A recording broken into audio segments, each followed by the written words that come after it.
Haleluya.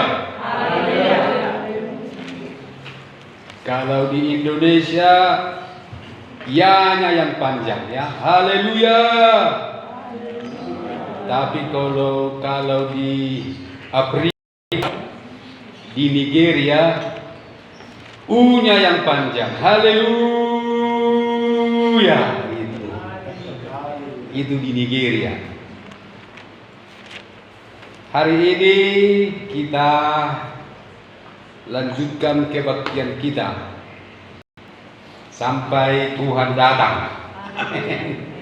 Jadi kita harus ibadah terus sampai kita mati.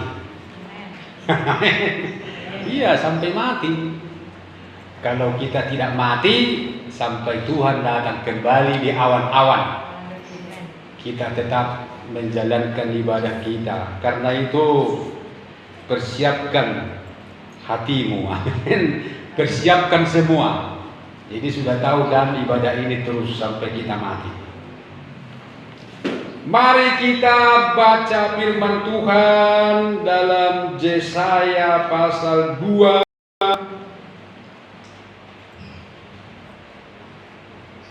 ayat 2 sampai 3. Kita baca bersama-sama. Yesaya 2 ayat 2 dan 3. 1, 2, 3.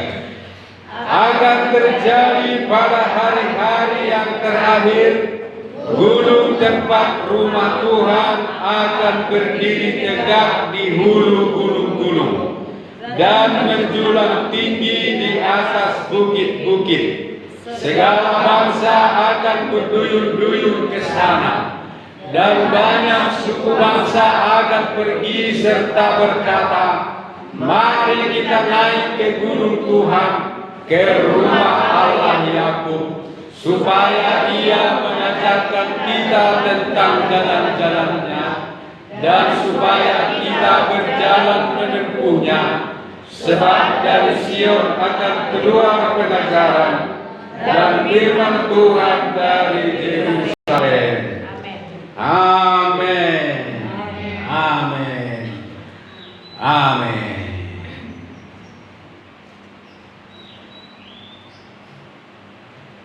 Ini nubuatan firman Tuhan yang Tuhan nyatakan kepada Yesaya. Berarti yang akan terjadi ini tidak terjadi atau belum terjadi di zaman Nabi Yesaya, tetapi akan terjadi di zaman akhir, di hari-hari yang terakhir, yaitu hari ini. Karena hari-hari inilah hari-hari yang terakhir. Menurut saya, menurut pengamatan saya, sesuai dengan yang kita lihat dari Alkitab, bahwa memang di zaman ini adalah sudah merupakan bagian daripada hari-hari yang terakhir. Semua sudah serba canggih sekarang. Apa yang akan terjadi? Bahwa gereja Tuhan akan berdiri tegak di hulu gunung-gunung, menjulang tinggi di atas bukit-bukit. Ini gereja Tuhan. Gereja Tuhan akan berdiri tegak. Artinya ibu bapak, bahwa pekerjaan Tuhan itu akan mengalami suatu peningkatan yang sangat luar biasa hebat. Gereja Tuhan akan mengalami peningkatan. bertumbuh dengan sangat pesat, ditinggikan oleh Tuhan, menjulang tinggi, bersinar. Bersinar ibu bapak. Dan segala bangsa akan berduyun ke sana. Ini segala bangsa. Artinya akan banyak orang, dan akan banyak orang, hampir semua orang akan pergi ke sana. Ya. Banyak suku bangsa akan berkata, mari kita naik ke gunung Tuhan. Jadi pada masa itu orang akan sadar. Orang akan sadar. Sehingga hanya Tuhanlah yang ada di hati, di mulut mereka. Di mulut banyak orang bukan lagi yang lain, tetapi hanya perkataan, mari kita ke gunung Tuhan. Orang tidak akan sibuk lagi memikirkan mari kita pergi ke kota anu, mari kita pergi jalan-jalan, mari kita pergi makan-makan, mari kita pergi memuaskan hawa nafsu kita. Bukan begitu lagi orang akan berkata, tetapi di hati dan di mulut orang hanya rindu untuk beribadah. Haleluya. Ada suatu kegerakan yang besar, dan itu sudah terjadi di hari-hari ini. Lalu sekarang yang menjadi koreksi bagi kita, apakah kita mengalaminya?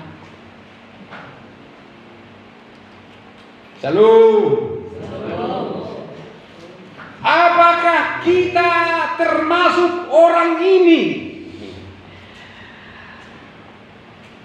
Kalau kita tidak mengalami ini, kita ketinggalan.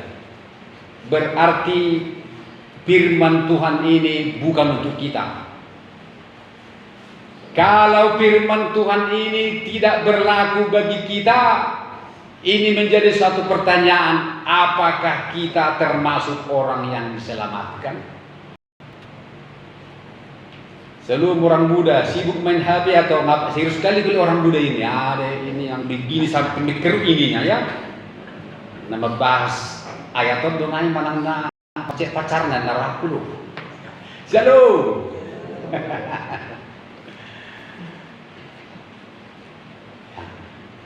Jadi Bapak Ibu, ini harus kita alami.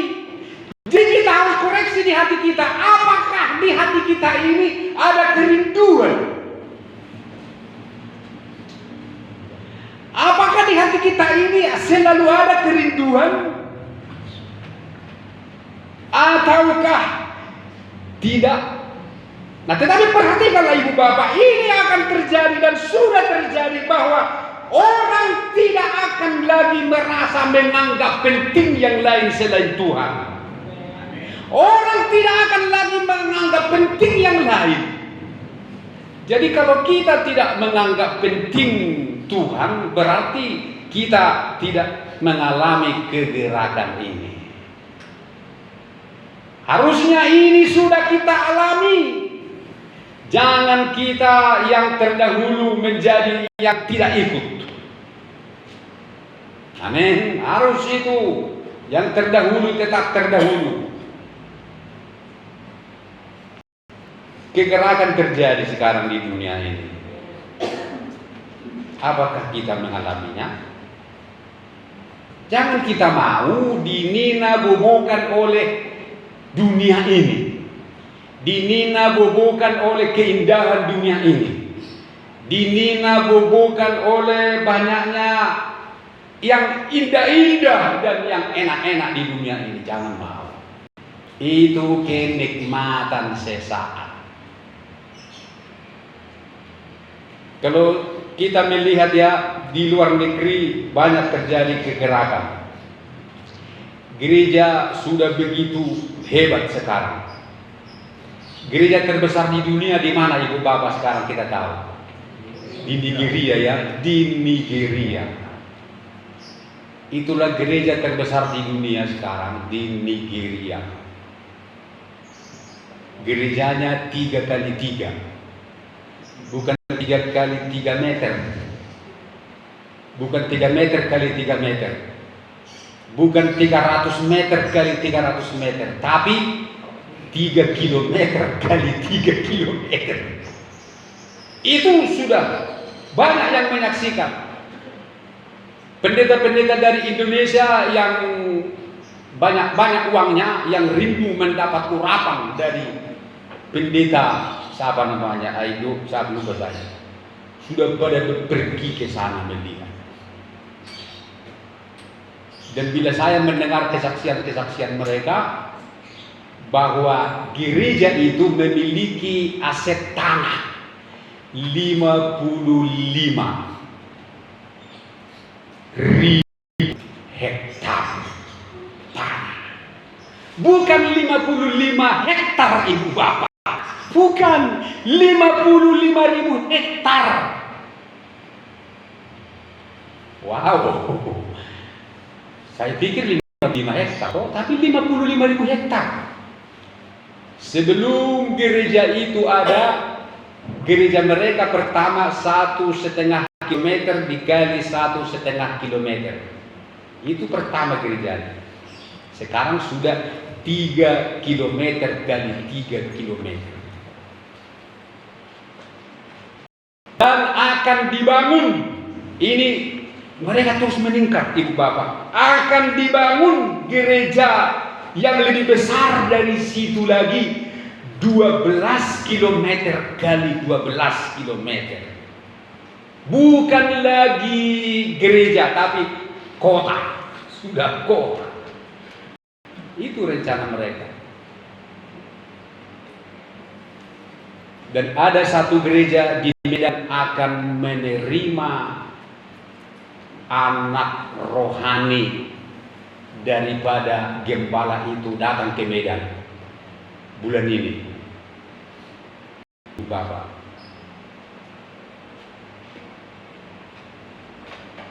anak rohaninya ini loh, ini anak rohaninya yang urapannya sama,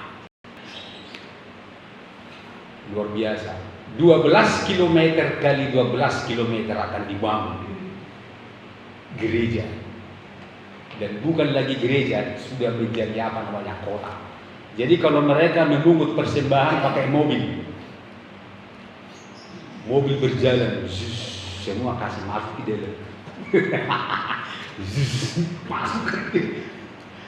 Jemaatnya 16 juta. Wah, 16 juta kalau beribadah mereka 8 jam. Disuruh pulang pun nggak mau pulang. Mulai sore sudah berkata menang-menang. 8 jam rata-rata ibadah mereka, Ibu Bapak. Jadi kalau di depan bilang amin, amin, terus sana 3 kilometer, nggak habis-habis. Padahal kalau pendetanya berkorban lambat-lambatnya ngomong, nggak menggasak, nggak digas, seru-seru aja dia ngomong. Tapi khotbahnya selalu nubuat. Di sini ada orang yang akan sukses tahun depan, dia akan menjadi kaya. Jadi semua orang yang mendengar angkat tangan semua, menangkap, menangkap supaya itu dia. Saya itu Tuhan, kan? Ditangkapnya semua, ditangkap. Jadi kalau di sana orang melahirkan kembar 3 biasa. Apalagi kembar 2, Tempat tiga biasa di sana. Terjadi kegerakan yang luar biasa, ibadah 8 jam, disuruh pulang tidak mau. Terus hanyut dalam menyembah. Terus ada yang berbaring, ada yang terlentang menyembah. 8 jam. Jutaan orang hanyut di dalam hadirat Tuhan. Bapak Ibu saudaraku sekalian, jangankan seluruhnya kita mengalaminya, sedikit saja apakah kita mengalaminya, Ibu Bapak? Makanya banyak pendeta-pendeta Indonesia ke sana untuk menerima transferan urapan itu. Katanya kalau datang ke sana didoakan jadi turun urapannya katanya. Tapi harus banyak uang, ongkos ke sana berapa juta. Makanya banyak berlomba-lomba ke sana melihat, ke Nigeria mereka melihat. Luar biasa ya, Bu Bapak. Luar biasa. Tetapi kalau saya berpikir tidak ke sana pun Tuhan, di sini pun saya rajin berdoa, berikanlah urapan itu ya doa. Tidak perlu harus ke sana ya. Ya kalau orang banyak uangnya ke sana lah boleh, tapi kalau kita kan ke sana nggak ada dana. Ya di sini saja kita menunggu urapan dari Tuhan, bukan dari urapan dari siapapun, tapi urapan dari Roh Kudus saja. Amin. Amin. Karena memang boleh membanggakan manusia, tetapi hanya Yesus Roh Kudus Bapa yang paling kita banggakan. Jadi orang berlomba-lomba ke sana. Tapi kalau dalam hatiku Tuhan tidak usahlah ke sana, kalau di sini saja. Tetapi tahu nggak Ibu Bapak, mengapa pendeta itu bisa begitu? 40 hari 40 malam dia puasa. Tidak makan, tidak minum. 40 hari 40 malam itulah yang dia lakukan. Jadi banyak mulai sama nyalen, mulai ulai sama dia tinggal makan nama Jepang mereka berdua. Isi tangan nanti. Kalau Ibu Rita 40 hari setiap hari kan, setiap hari mereka itu kan isi ibu itu. Tapi itu pun sudah luar biasa. Setiap hari nggak makan ya, sekali makan satu hari. Itu sekali makan sehari ya. Satu kali makan satu hari 40 hari. Itu pun sudah diparah Tuhan tuh. Tapi 40 hari 40 malam, makanya urapannya aduh dahsyat sekali. Bukan hanya sekali dia lakukan itu, berkali-kali. Nah di sini Bu Bapak, ini akan terjadi di mana orang akan menyadari bahwa tempatnya bukan lagi di tempatnya yang lama. Mereka akan menyadari bahwa tempatku bukan di sini. Artinya bukan di yang lama. Tempatku harus ada di rumah Tuhan. Itu. Orang akan banyak sadar bahwa tempatnya harus di rumah Tuhan. Sekarang kan manusia di dunia ini bukan rumah Tuhan tempat utamanya. Bukan. Belum sampai begitu rohnya disentuh oleh Tuhan. Tetapi orang-orang segala bangsa ini akan terjadi. Segala bangsa akan berduyun-duyun ke rumah Tuhan. Akan berduyun-duyun beribadah. Oleh karena itu, gereja Tuhan harus mempersiapkan diri. Saudara dan saya, hamba-hamba Tuhan harus mempersiapkan diri untuk menampung jiwa-jiwa. Memberikan pengajaran, memberikan firman yang mengajar. Orang tidak lagi mencari berkat ke gereja. Bukan. Tidak lagi mencari mujizat mereka ke gereja. tetapi mereka datang kepada Tuhan untuk diajar. Nah, di sini dikatakan supaya Ia mengajar kita. Ini mengajar tentang jalan-jalannya. Tetapi jangan kaget ibu bapak, bukan hanya yang seperti ini terjadi, yang sebaliknya juga akan terjadi, yaitu di mana banyak orang yang selalu ingin diajar, tetapi tidak pernah ada hasil. Itu juga terjadi di hari-hari yang terakhir dalam 2 Timotius 3. Ini juga terjadi Bapak Ibu dalam 2 Timotius 3. 2 Timotius 3 ayat 1. Ketahuilah bahwa pada hari-hari yang terakhir akan datang masa yang sukar. Manusia akan mencintai dirinya sendiri dan menjadi hamba uang. Mereka akan membual dan menyombongkan diri. Mereka akan menjadi fitnah. Mereka akan berontak terhadap orang tua dan tidak tahu berterima kasih, tidak mempedulikan agama, tidak tahu mengasihi, tidak mau berdamai, suka menjelekkan orang, tidak dapat mengekang diri, garang, tidak suka yang baik, suka mengkhianat, tidak berpikir panjang, berlagak tahu, lebih menuruti hawa nafsu daripada menuruti Allah. Secara lahiriah mereka menjalankan ibadah mereka, tetapi pada hakikatnya mereka memungkiri kekuatannya. Jauhilah mereka itu. Ini berbeda pula.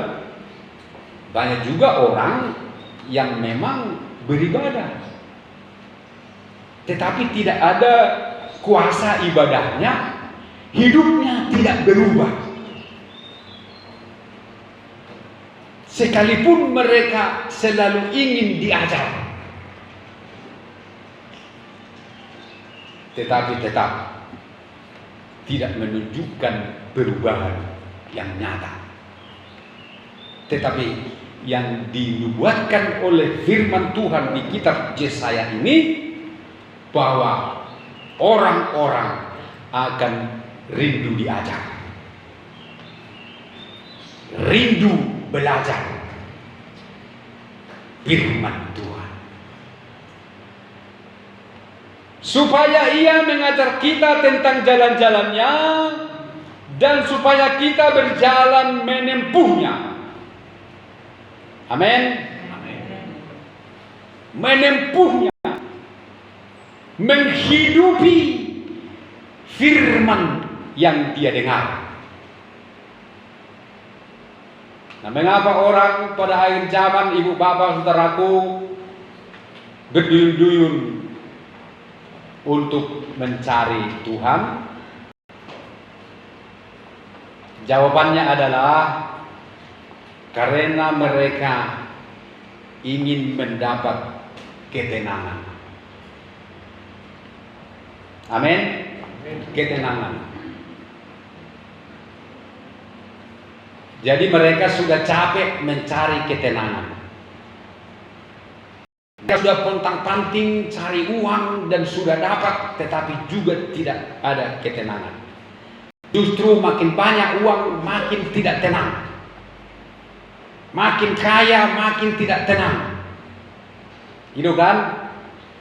Makin posisi tinggi makin tidak tenang. Makin pangkat naik makin tidak tenang.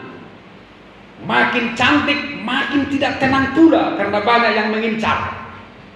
Ya kan? Jadi orang sudah capek melakukan banyak hal tetapi tidak ada mendapatkan ketenangan. Maka akhirnya mereka sadar dan mencari Tuhan. Dan di dalam Tuhan orang akan mendapat ketenangan. Itulah sebabnya dikatakan begini, mari kita naik ke gunung Tuhan, ke rumah Allah Yakub. Disebutkan rumah Allah Yakub. Mengapa disebut rumah Allah Yakub? Dalam Kejadian dikatakan bahwa Yakub itu adalah seorang yang tenang. Haleluya. Yakub seorang yang tenang, yang suka tinggal di kemah. Tetapi Esau adalah seorang yang suka tinggal di padang dan yang suka berburu. Itu dalam Kejadian tentang kelahiran Esau dan Yakub. Ke rumah Allah Yakub karena ingin mendapat ketenangan. Karena Yakub seorang yang tenang dan yang suka tinggal di kemah. Kemah adalah rumah Tuhan. Mengapa kalau kita di rumah Tuhan tenang? Mengapa kalau kita beribadah kepada Tuhan mendapat ketenangan? Atau saya mau tanya dulu, ibu bapak makin banyak beribadah, apakah makin tenang? Toh, naik. Oh, tidak dalam gulu dulu je. Dalam gulu doh. Mengapa kalau kita datang ke rumah Allah Yakub kita akan mendapat ketenangan? Karena ibadah itu adalah benteng kita. Ya, orang yang dibentengi akan mendapat ketenangan. Jadi ibadah itu adalah benteng kita. Ibu bapak percaya, harus percaya. Daniel 11 ayat 31 kita baca. Ini saya ulangi membaca supaya melekat di hatimu dan di hatiku, terutama di hatiku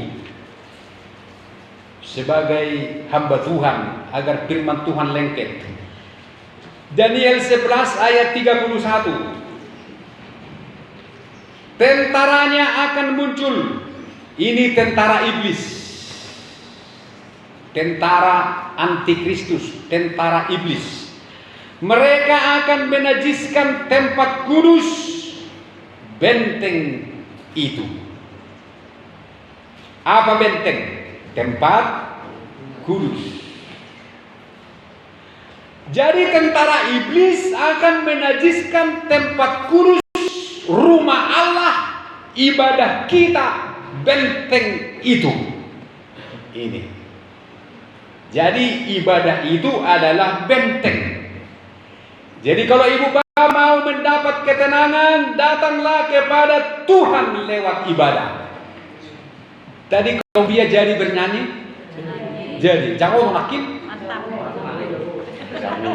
tiga nanti mari sulit ya. Puji Tuhan, berarti tenang nama hamun bagi Tuhan. Di mana aku mendapat? Kalau ku cari ketenangan, hanya ku temui di dalam Yesus. Asal mah toh dah. Unangan mon, nang marminggu tenang raku hede mod dengur atau kunang bahasa. Tenang mahamu mulai berujuh kita marminggu lihat Tuhan doh hepeng, amin. Tangi dah mau kepada kita tiap minggu lihat kamu hepeng hamis. Iya. Tiap minggu kami gajian. Sehari 2 minggu. Hari Jumat gajian tuh kami tuh. Selalu. Karena bega-bega kamu masalah rohana. Haleluya. Mololas rohana kami hamuru nama rutung. Amin. Ibrani 13 ayat 7. Ayat 17 kan itu kan? Taatilah pemimpin-pemimpin. Jangan membuat hatinya gelisah, apa namanya? Gondok. Jangan buat dia, ya itu tidak membawa keuntungan bagimu. Jadi kita ibadah itu adalah benteng. Firman Tuhan berkata, tentara iblis akan berusaha menajiskan benteng kita supaya kita tidak terlindungi.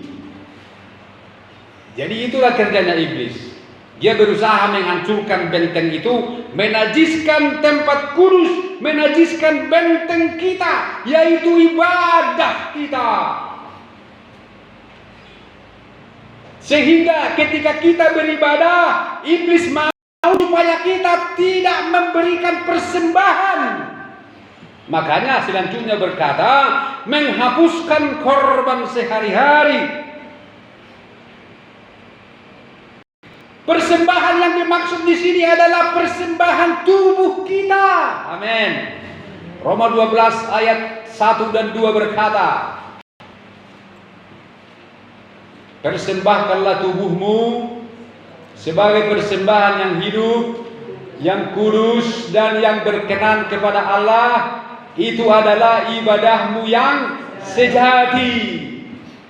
Jadi iblis itu merusak benteng kita, merusak ibadah kita, di mana kita dihalang-halangi, korban kita dihapuskan, sehingga kita tidak mau mempersembahkan korban hidup kita kepada Tuhan.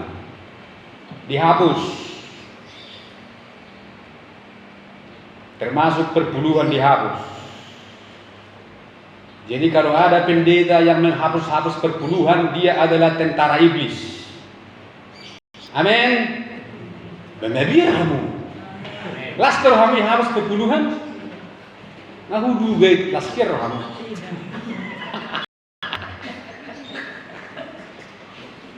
Ada pendeta yang hapus perpuluhan.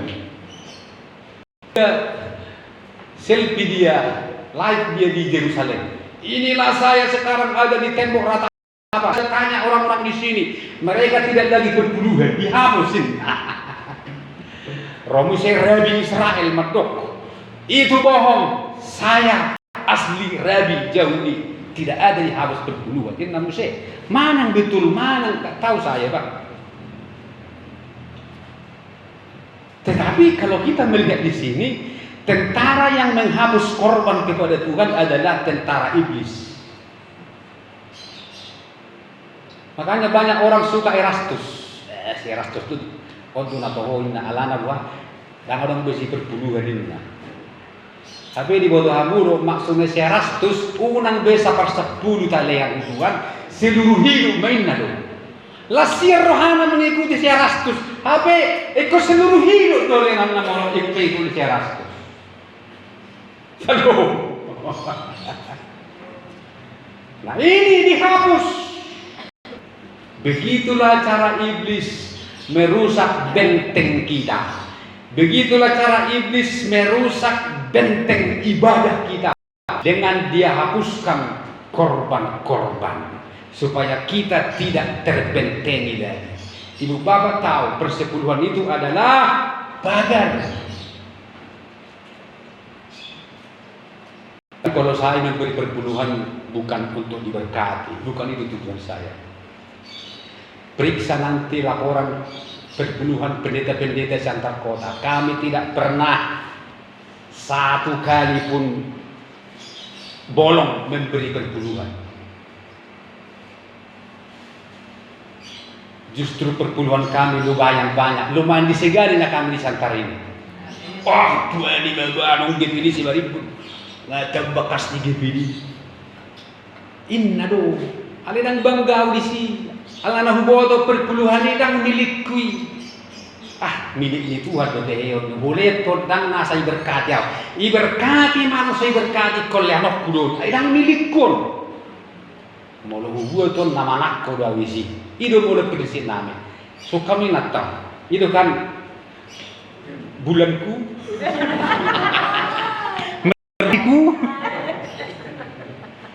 Waktu muda pun ini sudah rajin kasih perpuluhan. Saya pun waktu muda selalu kasih perpuluhan. Makanya gembala saya senang sekali sama saya. Ya istriku ini pun senang gembalanya melihat dia. Masih muda, masih kuliah, masih honorer, selalu kasih perpuluhan. Saya pun masih karyawan di mana-mana, di Papua di mana selalu kasih. Bahkan pengerja pun saya kasih perpuluhan. Bukan perpuluhan saja, pembangunan pun di gereja itu saya bantu sebisa kulakukan. Karena aku tahu itu adalah ibadah. Ibadah itu benteng. Tetapi saya bukan mau mengincar-incar uangmu Ibu Bapak ya, bukan. Bukan itu. Saya hanya bilang, saya lihat kamu kata orang tua lah, dan usir kamu sana. Enggak dikasih pun kapal yang penting datang beribadah. Sanggup begitu. Jangan seperti pendeta lain, enggak dikasih perpuluhannya langsung didatang ke rumah. Mana perpuluhanmu katanya? Bahkan enggak diomongi, datang ke gereja enggak diomongi.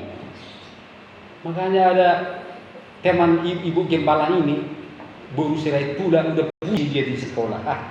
Tidak nama ubah indah gua. Pola sehari dulu ada pelet perpuluh aku dan ipak kulit gembala aku awinna. Pulau kemah mana? Ugi pedi sehari bermohoniku. Alih nama oleh mana? Kau ni antri kau harus soni balok rasa diri. Pola sehari dan ipak perpuluhan dan ipak kulit ni mana marming. Padahal ibu itu pontang panting jualan. Dia naik kereta dia jualan segala makanan dijual. Jagung, apa lagi, mie dijual di semua. Janda lagi, janda. Setiap ada uangnya disisihkan. Aduh, capek kali lagi. Guru sore pula, bukan guru. Bukan yang guru itu maksudku. Ada dua guru sore yang aku kenal. Kalau guru sore itu terus kasih perpuluhan itu, tapi kalau nggak dikasih perpuluhannya, nggak disuruh dia melayani. Dia puji-pujian guru itu, puji-pujian itu di gerejanya. Tapi sekali perpuluhannya nggak dikasih, nggak disuruh dia puji-pujian. Wajah pendeta pun sudah bengkok melihat dia. Enak kali dari si marimbunnya katanya. Ya enak kali di sini datanglah. Nggak perpuluhan pun nggak apa-apa. Nggak kalian apa nanti kami nggak kalian omongin nanti nggak apa-apa udah nggak kami nggak baik-baiknya kami. Ini bilang istri. Untuk apa kita paksa-paksakan dia mau kasih, gak dikasih pun gak apa-apa, tetap itu urusan pribadi. Haleluya. Jangankan jemaat, pendeta saja banyak yang boros perpuluhan. Bahkan gak bisa ikut memilih ketua majelis daerah karena perpuluhannya gak beres. Kan malu. Tapi kalau sama jemaat kasih perpuluhan, kalau tidak kasih perpuluhan neraka. Tanya kan? Padahal dia nggak kasih. Dosa kan? Dosa. Kalau kasih perpuluhan jangan asal maju tak gentar. Artinya tikos baik perpuluhan benar. Tapi perpuluhan nape di MD dan tikos. Masa perpuluhan 200.000 3 bulan? Pendeta besar kan nggak betul itu. 200.000 3 bulan. Gereja menterengnya besar sekali. Jadi nggak adil. Jadi lebih baiklah hatimu lah yang berbicara. Saya tidak paksa. Amin. Saya tidak paksa. Tidak saya paksa Ibu Bapak. Setia saja beribadah itu sudah cukup bagiku. Mau diberkati lagi lebih dahsyat, lakukan firman Tuhan. Ibadah itu adalah benteng kita. Kita harus mau dibentengi Tuhan, Ibu Bapak. Amin. Tuhan mau membentengi saudara dan saya. Dia memberikan benteng itu lewat ibadah. Tetapi banyak saudara dan saya tidak mau bentengi Tuhan. Karena kita belum mengalami Tuhan, belum mengasihi Tuhan, belum mencintai Tuhan kita, Ibu Bapak. Tetapi lihatlah, segala bangsa akan datang kepada Tuhan. Kita yang tidak mau bergerak akan ketinggalan kita. Ketinggalan. Lihatlah tentara iblis datang menghancurkan ibadah kita. Jangan kita mau dihancurkan. Kita harus bangun kokoh benteng kita, yaitu ibadah kita. Haleluya. Ibadah kita. Selagi masih bisa beribadah, kalau kesehatan masih mendukung, datanglah beribadah. Tidak ada pun persembahan, datang saja beribadah. Tidak dipaksa harus kasih isi ini semua. Dulu di gereja kita ini hanya 2 kali dapat persembahan. Hanya 2 kali yang dipungut-pungut itu. Dan ini ide-ide jemaatnya ini yang saya tampung semua. Saya tampung. Bikin begini, bikin. Ya oke, bikin. Gak mungkin lagi kan kututup. Sudah diresmikan, sudah didoakan, apa kututup kan? Ya udah, teruskan aja. Artinya siapa yang punya kasih. Karena ini kan untuk sosial pembangunan. Yang pinggir itu alternatifnya itu kan? yang itulah. Sosial kan untuk kita. Ada teman kita sakit, gak semua bisa ke sana melihat. Dari sosial dikasih. Pembangunan. Untuk pembangunan ininya, untuk kami pendeta hanya yang pertama itunya. Masa kalian nggak mau saya ini beli baju? Hanya itu untuk kami. Perpuluhan, puji Tuhan ada beberapa orang yang setia kasih perpuluhan. Tuhan memberkati. Saya doakan yang lain supaya ikut, supaya Tuhan memberkati juga. Amin. Begitu Ibu Bapak. Jadi bukan materi yang kita cari dalam Tuhan ini, kesetiaan beribadah. Kalau boleh uang gereja kita banyak kan supaya kita bisa membantu jemaah yang miskin. Tapi belum kita sampai kepada sosial, mengunjungi panti asuhan, mengunjungi dan memberi santunan kepada janda yatim piatu, kita belum bisa. Kas kita pun masih minim. Pembangunan kita pun masih membutuhkan ini. Kamar mandi kita itu sudah limutan. Itu kita pikirkan. Memang saya sudah buat proposal untuk Provinsi Sumatera Utara, gubernur. Tapi saya rencana mau bangun aula sekolah minggu di tanah kosong itu. Dari situ gereja kecil dulu kita bikin. Ini mau kita hancurkan, ini mau kita perbesar, jebol ke belakang semua. Mungkin bulan 10 ini akan keluar uangnya. Tapi nggak sampai 100 juta kayaknya itu, mungkin 60 juta itu. Cukuplah untuk itu. Bikin tinggal atap itu, tinggal atap, kasih pintu dewa di depan. Jadi ketika ini kita bongkar, kita ibadah di sana. Amin. Itu dari gubernur. Sedang diurus dan sudah ditelepon saya bulan 10 akan cair. Mudah-mudahan mereka tidak ingkar janji. Tetapi kalau boleh dari kita untuk kita. Haleluya.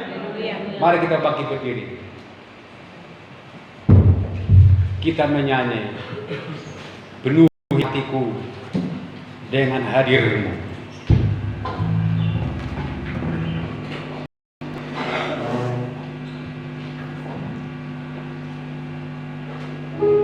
Terima kasih Tuhan, Engkau selalu membentengi kami dengan hadirat-Mu, sehingga iblis musuh kami tidak bisa merampas dan menjamah kami. Karena hadirat-Mu melingkupi, membungkus kami. Ibadah kami membentengi kami, sehingga kami aman tubuh, jiwa, dan roh kami. Sempurna. Sebab firman-Mu berkata, hendaklah tubuh, jiwa, dan rohmu sempurna sampai pada hari kedatangan Yesus Kristus kedua kalinya. Engkau menghendaki kami Tuhan terpelihara sempurna, sehingga Engkau membentengi kami lewat ibadah ini Tuhan. Tolonglah kami Tuhan, curahkan hadirat-Mu, supaya setiap kami datang beribadah kami merasakan jamahan-Mu, perlindungan-Mu. Haleluya.